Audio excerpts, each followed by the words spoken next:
نبی یہ تو ساری کائنات کا نبی ہے، سبحان درختوں کا بھی نبی ہے، سبحان پرند چرند کا بھی نبی ہے، سبحان ذرے ذرے کا میرا نبی، ساری کائنات کا نبی۔ سبحان میں نے عرض کیا کہ آنکھ کتنی بڑی نعمت ہے، اگر اسی آنکھ کو کھول کر ماں باپ کا چہرہ دیکھتا ہے تو ایک حج کا ثواب ہے، اور اس بندے سے پوچھ جس کے پاس یہ آنکھ والی نعمت نہیں، اب پتہ چلے گا کہ یہ آنکھ کتنی بڑی نعمت ہے۔ اللہ نے اس کو بیٹا دیا لیکن اب باپ دیکھ نہیں سکتا کیونکہ اس کی آنکھیں نہیں ہیں، اللہ بیوی ہے دیکھ نہیں سکتا، رشتہ دار ہیں دیکھ نہیں سکتا، دوست ہیں مجلس میں بیٹھتا ہے دیکھ نہیں سکتا، اس سے پوچھیں کہ آنکھ کی قدر و قیمت کیا ہے، وہ کہے گا سارا جہان ایک طرف، اس آنکھ والی نعمت مجھے مل جائے یہ سودا سستا ہے۔ چلو آنکھ والی نعمت بھی اگر اس کے پاس ہو، دیکھتا ہے لیکن دماغ سے فارغ ہے، اس کو لوگ پاگل کہتے ہیں۔ اللہ کا کتنی بڑی نعمتیں ہیں کہ ہمیں آنکھ جیسی عظیم نعمت بھی مفت میں نصیب فرمائے، عقل بھی نصیب فرمائے کہ انسان سوچ لیتا ہے یہ میرا ماں باپ، یہ میرے بہن بھائی، یہ میری اولاد، یہ میری بیوی، یہ میرے رشتہ دار، یہ عزیز و اقارب، پرکھ لیتا ہے یہ انسان کا دماغ کام کر رہا ہے، یہ میرے اللہ کی نعمت ہے۔ سبحان اللہ اگر میرا اللہ یہ دماغ والی نعمت نہ دیتا تو ہم کیا کر سکتے تھے؟ کتنے لوگ ہیں جن کے ہاتھوں کے اندر جانور ہوتا ہے اور جانور بھی ہوتا ہے اور وہ جانوروں کی پرورش میں لگے رہتے ہیں۔ اللہ کی کتنی بڑی مہربانی ہے کہ اس نے اپنا رسول ہمیں نصیب فرمایا، سبحان ہم اس کی فرما برداری میں زندگی بسر کریں۔ دنیا سے جب جنازہ جائے گا تو سارا جہان رو رہا ہوگا اور تو مسکراتا ہوا جائے گا، سبحان اور اگر تو نے اس کو خوش نہ کیا، اللہ اور اس کے رسول کے تذکرے کو ادھر ادھر کیا، فرمایا سارا جہان بھی رو رہا ہوگا اور تو سب سے زیادہ تو رو رہا ہوگا، کیونکہ قبر کے اندر تو سوال و جواب ہے، سوال ہوگا۔ من ربو کا پہلا سوال، تیرا رب کون ہے؟ میں نے تو آج تک رب کا کہنا ہی نہیں مانا، تو مجھے کیا پتہ کون ہے؟ اللہ مؤذن نے کہا اللہ اکبر اللہ اکبر، کائنات کا بڑا تمہیں بلا رہا ہے، اللہ اکبر اللہ اکبر، لوگوں تمہیں کائنات کا بڑا بلا رہا ہے، جس نے تجھے مفت کے اندر آنکھ جیسی عظیم نعمت نصیب فرمائی، دماغ نصیب فرمایا، زبان بولنے کے لیے دی، ہاتھ پکڑنے کے لیے دیے اور پاؤں چلنے کے لیے دیے، دل و دماغ سوچنے کے لیے دیا، اسی کا پیغام ہے کہ تمہیں مسجد کے اندر میرا اللہ بلا رہا ہے اور تمہیں پکار کر اپنی طرف بلا رہا ہے۔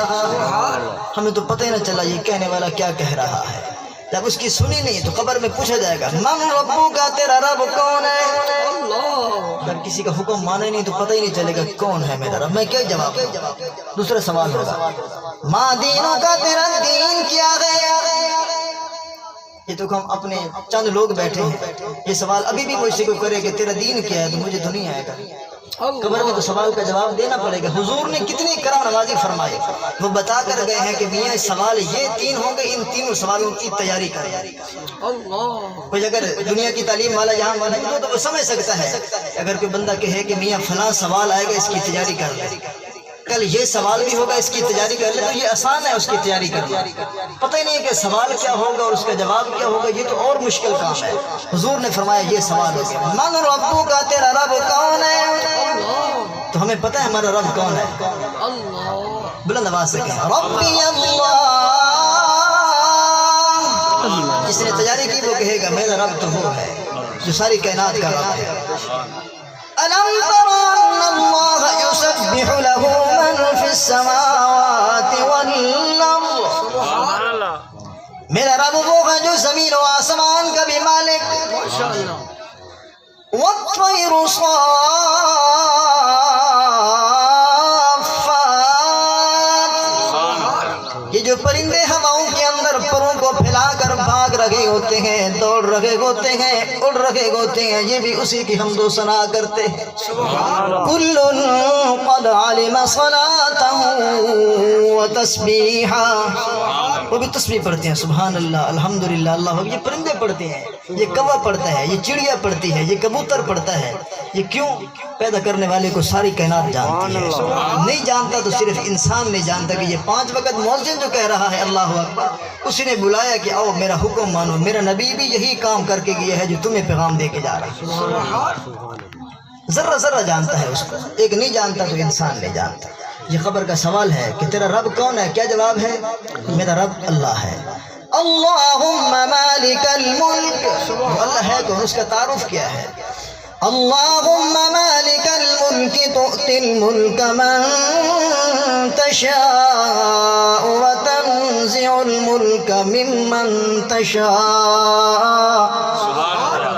وہ تو بادشاہوں کا بھی بادشاہ ہے، وہ تو بادشاہوں کا بھی بادشاہ ہے، اس کے حکم کے بغیر تو کوئی پتا بھی حرکت نہیں کر سکتا، اس کے حکم کے بغیر سورج اپنی مرضی سے صبح کو بیدار نہیں ہو سکتا.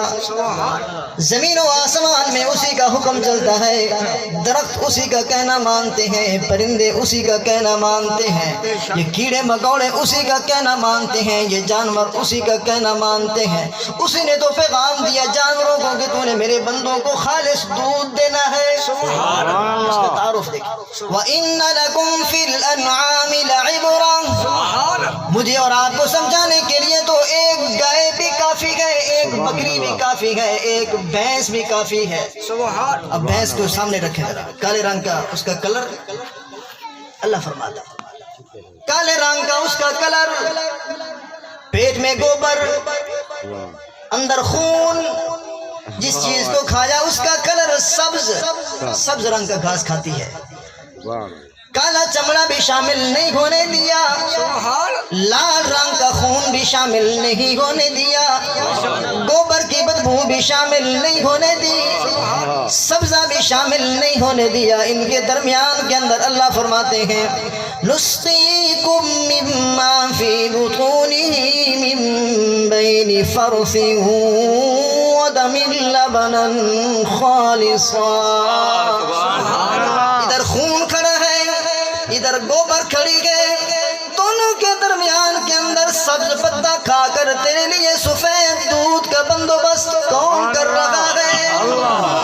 اسی کو پہچانا. یہی سوال ہوگا تو نے جو ساری زندگی سفید دودھ پیا، یہ دیتا کون تھا تجھے؟ اس کا تو کلر ہی کچھ اور ہے، کھایا اس نے کسی اور کلر کا ہے، اندر خون کچھ اور ہے، اندر بدبو بھی ہے، گوبر بھی ہے، لیکن تیرے دودھ کے اندر تو خوشبو ہی خوشبو ہے. لبنا خالصا سائغا للشاربین. یہ تیرے قبر کا سوال ہے کہ تیرا رب کون ہے؟ جواب دینا پڑے گا جس نے سفید رنگ کا دودھ پلایا یہی میرا اللہ ہے. کبھی دیکھا ہے آج کل موسم ہے، درختوں کے اوپر بیٹھتے ہیں مکھیاں، تو ماکھی بناتی ہے.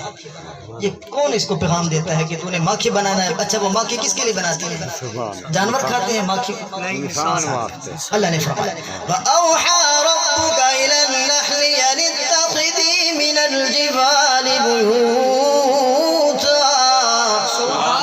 میں نے پہاڑوں کو بھی پیغام دیا. پہاڑی مکھی جو بڑا شہد بناتی ہے، بڑا شہد یہ پہاڑی ہوتی ہے، بڑی مکھی کو بھی میں نے پیغام بھیجا. کون کہتا ہے؟ وَأَوْحَى رَبُّكَ. تیرے رب نے پیغام بھیجا مکھی کو، تیرے رب نے مکھی کو پیغام بھیجا ہے. وَأَوْحَى رَبُّكَ إِلَى النَّحْلِ أَنِ اتَّخِذِي مِنَ الْجِبَالِ بُيُوتًا. مکھی کو کیا پیغام دیا کہ تو شہد بنا، اور جب تو شہد بنا لے گی وہ میرے بندوں کے پاس جب جائے گا میں قرآن میں اعلان کروں گا سبحان اللہ. ثم كلي من كل الثمرات فاسلكي سبل ربك ذللا يخرج من بطونها شراب مختلف ألوانه فيه شفاء للناس. میں نے شہد کے اندر شفا رکھ دی گئے. قرآن کہتا ہے کہ شہد میں شفا ہے. یہ مکھی کو پیغام دیتا کون ہے؟ اللہ. یہی سوال قبر میں ہوگا کہ تیرا رب کون ہے جس نے مکھی کو کہا کہ تو شہد بنا، تم انسان کی خدمت کر، اور انسان اس کو کھائے گا، استعمال کرے گا، یہ اس کے وجود کے لیے شفا بنا دی ہے میں نے. یہ مکھیاں تیری خدمت کے لیے، یہ بے زبان، ان کی اتنی بڑی زبان ہوتی ہے جانور کی، ہم سے بڑی زبان ہے. تالا لگو گا کہ تو نے شکایت نہیں کرنی میرے بندے کی کہ اس نے آج مجھے پانی نہیں پلایا. کوئی آ کر پوچھے تو نے پانی پیا ہے تو یہ جواب نہیں دے گا. آج تو نے گھاس کھایا ہے یہ جواب نہیں دے گا، کیونکہ کسی کا شکوہ یہ نہیں کرتا. جانور انسان کا شکوہ نہیں کرے گا. انسان ہر وقت یہ کہتا ہے کہ بس میں مارا گیا، میرے گھر میں کچھ نہیں، میرے گھر ساری مصیبتیں ہیں، میں پریشان رہتا ہوں. کیونکہ تو نے جو اس کو پریشان، تو نے اس کی بات کو مانا نہیں، تو پھر ساری زندگی پریشان ہی ہونا ہے. اور کیا جانور کی خدمت کرنی ہے تو اس کا حکم بھی ماننا ہے۔ اس روئے زمین پہ ایک خاتون ایسی آئی ہے، حضرت رابعہ بصری رحمہ اللہ کے متعلق آتا ہے، بالکل کالے رنگ کی عورت ہے، غلام اور نوکر ہے، لیکن جس دن آپ کا جنازہ اٹھا تو روئے زمین کے لوگوں نے دیکھا اس کا جنازہ۔ آپ کے متعلق آتا ہے تو آپ نے فرمایا کرتی تھی ساری 40 سال زندگی کے نام لینے آسان، 40 سال عشاء کے وضو سے فجر کی نماز مصلی پہ پڑھتی تھی۔ عشاء کے وضو سے نماز پڑھی ہے، صبح کی نماز بھی اسی وضو سے، ساری رات مصلی پہ گزار دیتی، اور آخری دن کہنے لگی جب قبر میں اتارا گیا تو منکر نکیر نے آ کر سوال کیا بتا تیرا رب کون ہے؟ اس خاتون نے بڑا پیارا جواب دیا، اس نے کہا کہ آج تک میں اپنے رب کو نہیں بھولی، ساری زندگی نہیں بھولی، میں نے عشاء کے وضو سے فجر کی نمازیں پڑھی، آج 2 فٹ زمین میں پہنچ کر میں اپنے رب کو بھول گئی ہوں، میں جانتی ہوں کہ میرا رب کون ہے۔ اللہ نے فرمایا اس سے آگے سوال کی ضرورت نہیں، یہ تو میری اپنی ہی ہے، واپس لوٹ۔ ایسے لوگ بھی تو دنیا میں آئے ہیں، ان کے بھی تو کاروبار تھے، ان کی بھی زراعت تھی۔ اب یہ شہد کے مکھی جو اپنے رب کا تعارف کرا رہی ہے، کسی دن شیخ سعدی رحمۃ اللہ علیہ فرماتے ہیں کہ ہم میں سے کسی نے پوچھا شہد کی مکھی یہ بتا تو کبھی تو اس درخت پر بیٹھے گی تو اس کا رس کڑوا ہوگا کیونکہ یہ نیم کا درخت ہے، اس کے اوپر بیٹھے گی تو اس کا شہد میٹھا بنے گا کیونکہ یہ بیر میٹھا ہوتا ہے۔ کبھی کڑوے درختوں پر، کبھی میٹھے درختوں پر، کبھی کھٹے درختوں پر مختلف قسم کی تو رس چوستی ہے شہد کی مکھی، لیکن تیرا جو شہد نکلتا ہے کبھی کڑوا تو نہیں ہوا، کبھی کھٹا اور ترش تو نہیں ہوا، کبھی نمکین تو نہیں ہوا، تیرا شہد میٹھا کیوں ہوتا ہے؟ اس نے بڑا پیارا جواب دیا، اس کے اوپر ہم بھی عمل کریں گے انشاءاللہ۔ اس نے کہا کہ بات یہ ہے میں کڑوے درختوں کے اوپر بھی جاتی ہوں، نمکین درختوں پر بھی جاتی ہوں، ترش کھٹے کو کہتے ہیں اس کے اوپر بھی جاتی ہوں، لیکن جب یہ سارا جوس اور رس چوس کر ہم ساری مکھیاں آتی ہیں نا ایک جگہ پر تو ہم ساری مل کر حضور کی ذات اقدس پہ درود و سلام پڑھتی ہیں تو یہ کڑوا میٹھا ہو جاتا ہے۔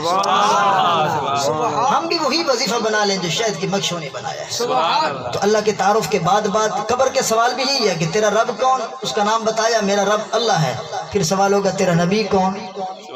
تو یہ ہمیں پتہ تو ہو میرا نبی کون ہے؟ محمد الرسول اللہ، تو اللہ کا بھی رسول ہم سب کا رسول۔ اب شہد کی مکھیاں حضور کی ذات اقدس پہ درود پڑھیں تو کڑوا میٹھا ہو جائے اور ہم پڑھیں تو پریشان ہو جائیں گے، ہماری پریشانیاں تبدیل ہو جائیں گی خوشیوں میں، یہ غم خوشیوں میں تبدیل ہو جائیں گے۔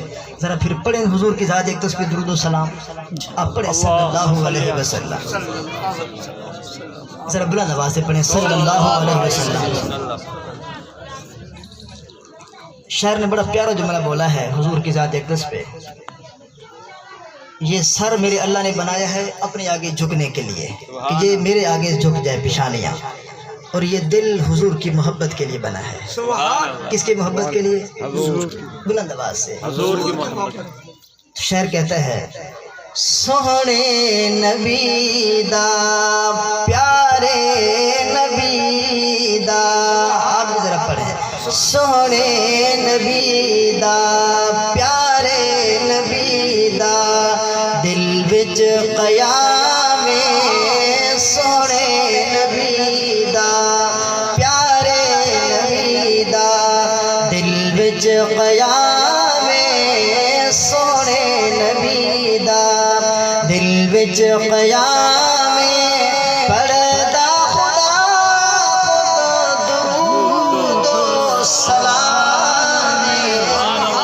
میرا رب بھی وہی وظیفہ پڑھتا ہے جس کا ہمیں بھی حکم دے دیا ہے، شہد کے مکھیاں بھی وہی پڑھتی ہیں اور ہم بھی پڑھیں، پڑھدا خدا درود و سلام، پڑھدا خدا درود و سلام، پڑھ لیں صلی اللہ علیہ وسلم۔ نبی کی شان دیکھیے گا معراج کی رات خدمت دے اندر جبریل آیا،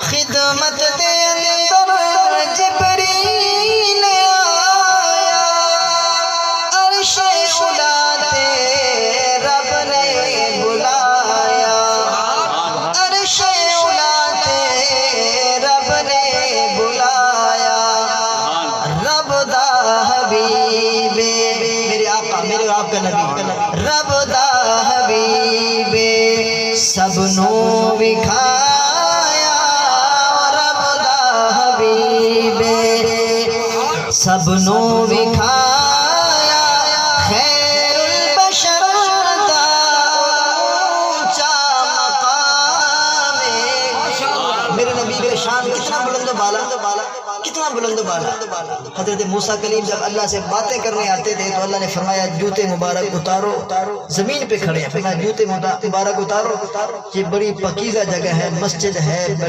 بڑی مقدس جگہ ہے جوتے مبارک اتارو اور میرا نبی جب معراج کی رات گیا تو یہ زمین نیچے بیت اللہ نیچے ساتوں آسمان نیچے عرش کرسی لوح و قلم سب نیچے میرے نبی نالین اور جوتے مبارک سمیت ساری کائنات سے اوپر سبحان اللہ اسی کو کہہ رہا ہوں خدمت دے اندر جبریل آیا عرش اولا تے رب نے بلایا رب دا حبیب سب نو وکھایا رب دا حبیب سب نو وکھایا خیر البشر دا اونچا مقام خیر البشر دا اونچا مقام پھر اسی سفر کے اندر ایک واقعہ وہ بھی آیا کہ جہاں پر ساری کائنات کے نبی اکٹھے بیٹھے تھے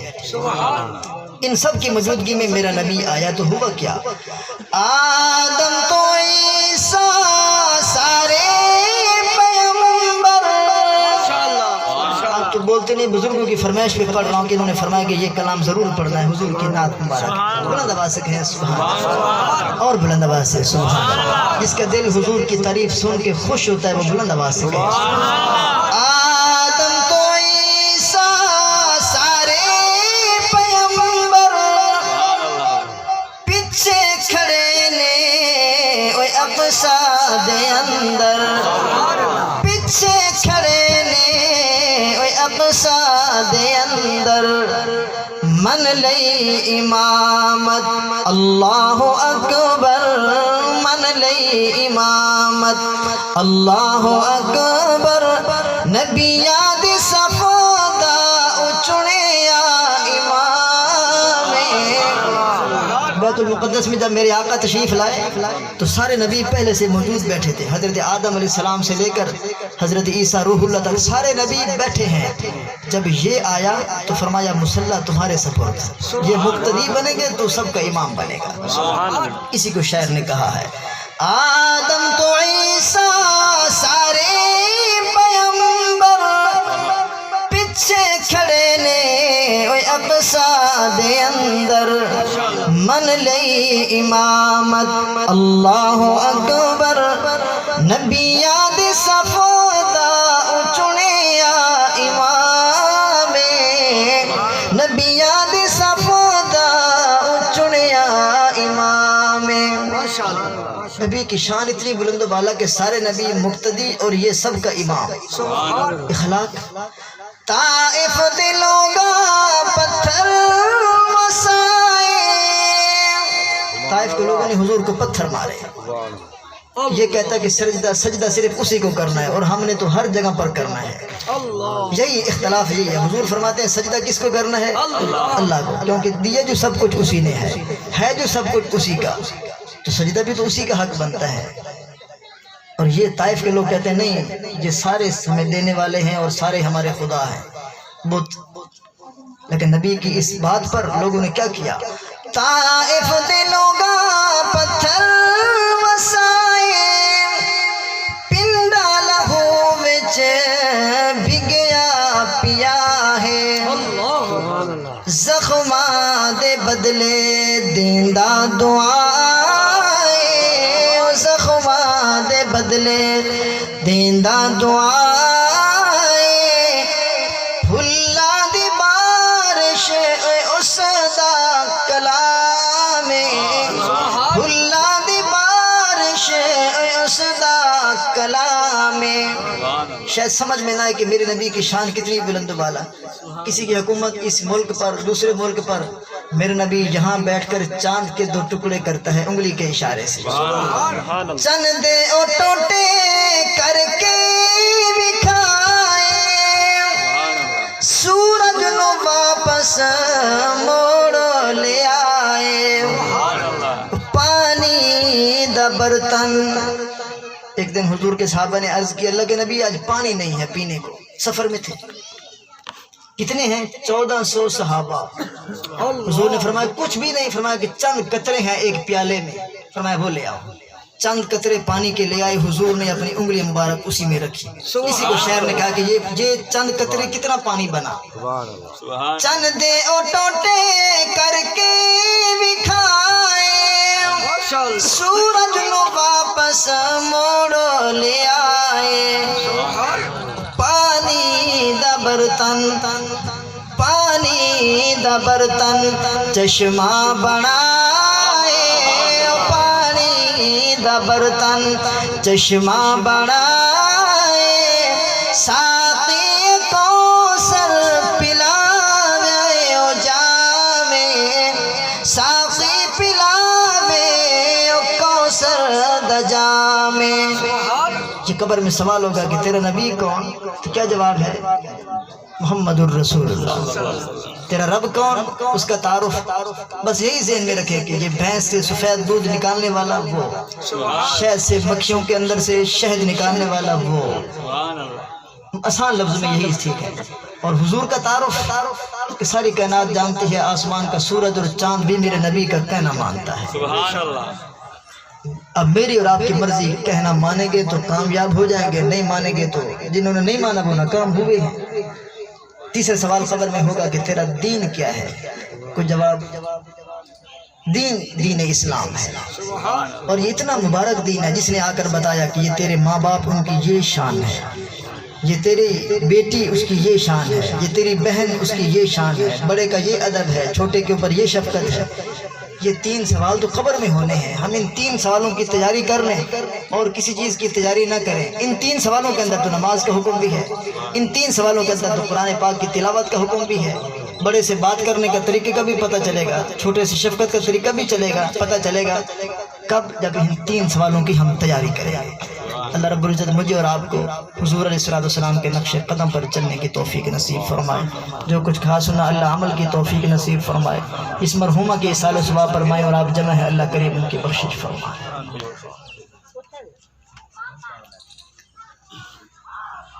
ابھی تھوڑی سی